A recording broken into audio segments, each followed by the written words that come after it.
If you hate exercise and you don't have time to work out, this video is for you. So many people just don't have time to exercise. They have a very busy lifestyle. And so this video is for that person. Working with tens of thousands of people over decades, I realize that most people are not lazy. That's not their problem. I think the biggest reason why people give up is because the exercise that they're doing doesn't align with their biology. Just hear me out. If you tell someone you have to drive to a gym, find parking, pay for the gym, get on a treadmill for 45 minutes, which is very artificial, a lot of people have resistance to that because it's just so unnatural. Not to mention, we're wired to avoid pain and boredom, and that's very boring, and sometimes it can be very painful. But what I'm going to show you today is a much easier way to inject exercise into your lifestyle without feeling like you're even exercising. So let's go through the list. Number one, every hour you're on the computer, okay, you take a break. And for just 3 minutes, you do a high intense exercise, whether it's push-ups, burpees, any high intensity exercise, just for 3 minutes. So if you're on the computer for 8 hours, okay, times 3 minutes, that is going to add up. The benefit of these short workouts are huge, and they're definitely equivalent to a full workout. And it's something that everyone could do because it's just a few minutes squeezed into your current schedule. Because it's very, very bad to sit at your desk for 8 hours, and I've done it for years. All right, number two, how about a 4-second workout? Can you afford 4 seconds? Of course, we're not just talking about 4 seconds. We're talking about doing a 4-second workout 20 times in a given day. And I'm talking about a high intensity 4-second type workout, where there's jumping rope or sprinting. This type of workout is very therapeutic to the body because you're creating this wave approach and you're spiking your pulse rate in a high intensity way, only 4 seconds, so it's very easy to do, but you just do it spread out over time 20 times. Anyone can do a 4-second workout. You just do it repetitively because number 13, if you make your goal ridiculously small, it makes it doable. Something is better than nothing. And it does add up. Okay, number 3, 15 minutes every week of weight training can create significant improvement on your muscles. 15 minutes once a week. This is another thing that I think most people can do. And I'm talking about working as many muscles as you can in one workout. And 15 minutes is not a long time, but it'll create a significant effect on your muscles. Especially as we're getting older, we have what's called age-related muscle loss. It's called sarcopenia. And the way that you counter that is by working your muscles. Let's talk about number 4. A lot of people are on the phone. Do you get on the couch while you're on the phone? Do you sit down? No, you should be walking around, pacing around on your phone, going for a walk. That way you can kill 2 birds with 1 stone. Number 5, when you're watching TV, don't sit on your couch, sit on the floor. I did a video on this. One of the best tests for mortality is to be able to get down on the floor and get off the floor without using your hands. A lot of people can't do it. But if you start practicing that as you get older, it's going to help your longevity. So these are all simple ways of countering the effect of age on our body. One of the good positions would be a squat position. That's another thing that will actually open up the flexibility of your hips. It'll help your posture. It'll help the strength of your legs. And so it's an exercise that I personally am doing myself. At first it was really difficult. Now it's becoming easier. All right, number 6, doing work outside on a daily basis. Exposing yourself to the sun while you're doing physical work, whether it's in the garden or you're fixing something. What I do a lot of times is I will get an axe and I will go cut down a small tree that's dying in the woods. On my property, I have a very thick woods and there's always some dead trees. I will work on cutting that down with an axe. It's a great workout. It doesn't take me a long time. I'm outside. And so being outside, you get oxygen, you get the sun. What do you get from the sun? You get serotonin increase. You get nitric oxide for the arteries. You get vitamin D. You get infrared, which will increase your mitochondria. So this is one of my favorite things that I highly recommend everyone get out there at least a half hour or an hour a day at least. Number 7, soleus push-ups. What's the soleus muscle? That is one of your calf muscles, and it's a very unique muscle, and it doesn't get tired. And you can actually, underneath your desk when you're sitting, you can raise your knee up and bring it down, pumping the soleus muscle, both alternately or at the same time. But what's really unique about that muscle, there's some research to show that it can help balance your insulin and blood sugar, which is quite interesting. And so this is another simple hack that everyone should do while they're at their desk, so they're not just sitting there, doing the work. They're actually killing two birds with one stone.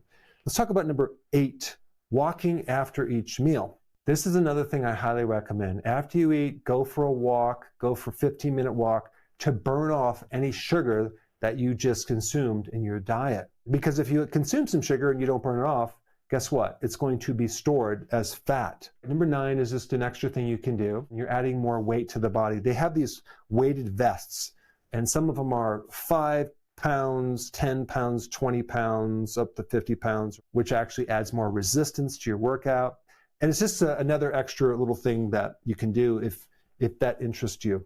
Number 10 is using creatine. This is a supplement you can get, and you combine this with strength training. It will help you get more energy and strength when you're working out. Because one of the barriers that people have is I don't have enough energy to work out. So this can give you some more energy to work out and also enhance your performance. A couple other things that you could do to get more energy is to take more magnesium. Not only is it good for relaxing your muscles and helping you sleep and preventing cramps, Charlie horses, but it's also essential for making energy. So magnesium is important, and also vitamin B1. B1 also can help increase your energy. And there's one more thing that can increase your energy, and that's potassium. And just as a side note to that, if you are tired, the only exercise I would recommend is walking, not any high intensity. And I'm talking about mainly tiredness from a lack of sleep. Okay, 11 has to do with just the thoughts about exercise. So many people are into this mindset, like, I know I need to exercise, I'm going to get around to it. What they should be doing is have a different mindset of, I am someone who is in motion. So basically, you want to put yourself in the state where you're already that person, right? Not like I'm working towards it, because then you're always going to be working towards it. Let's talk about number 12. A lot of people try to lose weight to get healthy, but that's not the way to do it. You want to first get healthy to lose weight. You don't get healthy when you take a drug to artificially lose weight. Well, right now, there's a class action suit having to do with blindness because of that drug. A lot of people exercise to lose weight. What they should do is they should focus on their health and have weight loss as a byproduct. If you have your goal to lose weight and you don't lose weight the first week, you're going to be frustrated. You're going to give up. But if your goal is to be healthy and you don't lose weight, but you feel stronger and you have more energy and your skin looks better, that means it's working. It's just a matter of time before you lose weight. A lot of people, as they exercise, they build more muscle because they are coming out of this atrophy state. And with more muscle comes more weight. With more exercise comes more solidity of your bones, so you actually get more bone strength. And the two big factors that I like to focus on are strength and the loss of appetite, especially as you combine this with going low carb and doing intermittent fasting and then adding exercise on top of that. Now, I've already talked about 13.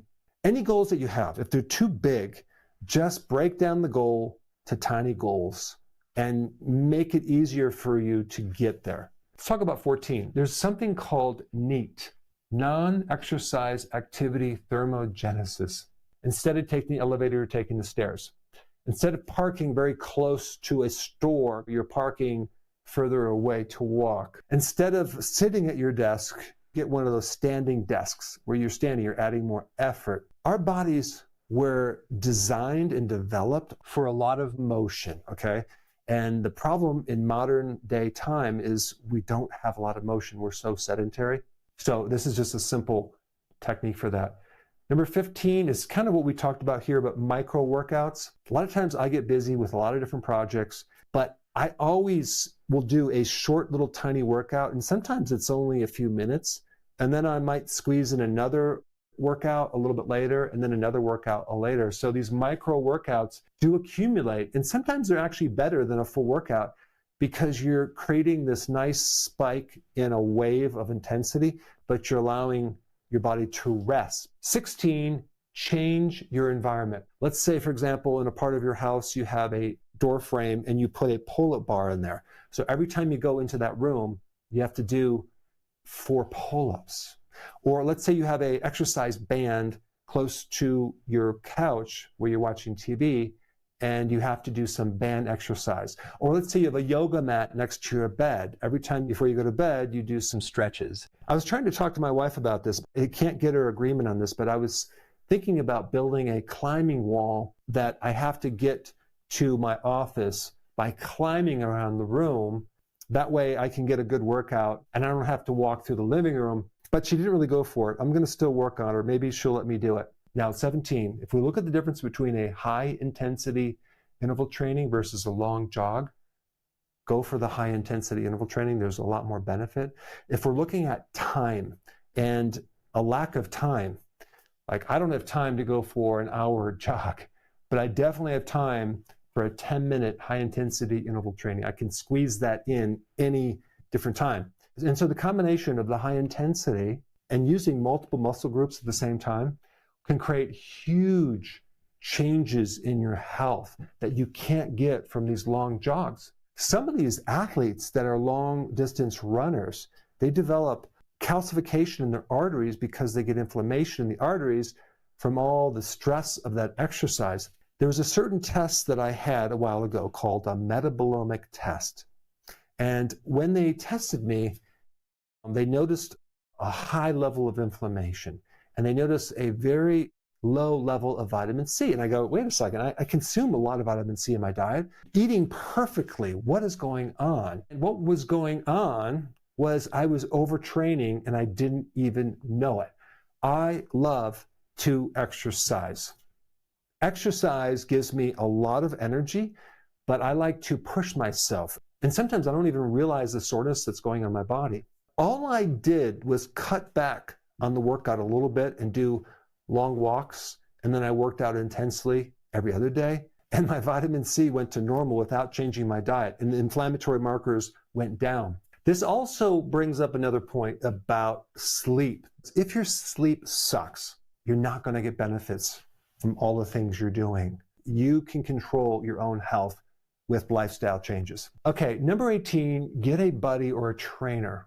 Working out with someone can increase accountability. Getting someone to help you and push you, super important, especially since they have the techniques and the knowledge and the experience to be able to coach you correctly. Number 19, you want to pair what you should be doing with what you want to do. Let's say there's a great, interesting podcast you want to listen to.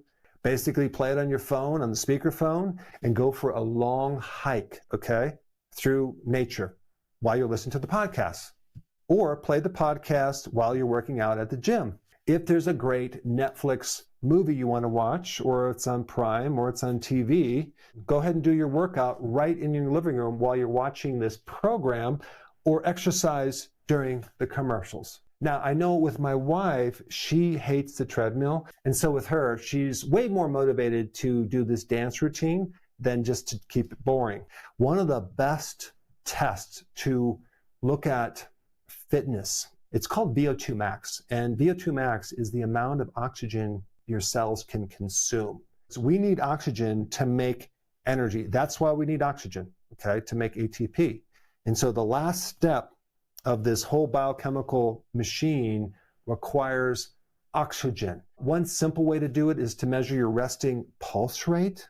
You want it nice and low, like 70 or maybe even 65. But I just wanted to mention this VO2 max because it's a really cool test to be able to tell you where you're at with your fitness. Number 20, eccentric exercises. If I were to take 2 dumbbells and do curls, this is concentric, I'm contracting my muscle. When I let the arm down and elongate the muscle, this is called eccentric. So you want to look at eccentric type motion or movement as like the brakes. It's the muscles that are trying to stop something. So if you're going to walk down the hill you're using a lot of your eccentric muscles, slowing you down, kind of the brake system. If you're going to run up the hill, you're going to use your concentric muscles. If you were to go into a push-up position and slowly let yourself down, that's another example of this eccentric motion. If you want to see faster improvement in your physiology, in your muscles, you should focus more on this. The strength of this system is like 40 to 60% stronger, okay, number one. And it also creates a massive nerve adaptation. So it really causes your nervous system to learn and adapt. But what's really amazing about this motion is that you get 2 to 3 times the mechanical tension on your muscles. Not just one half of your muscles, on the entire muscle structure, okay? The whole dynamic. You have to realize mechanical tension is the primary thing that stimulates muscle growth and strength.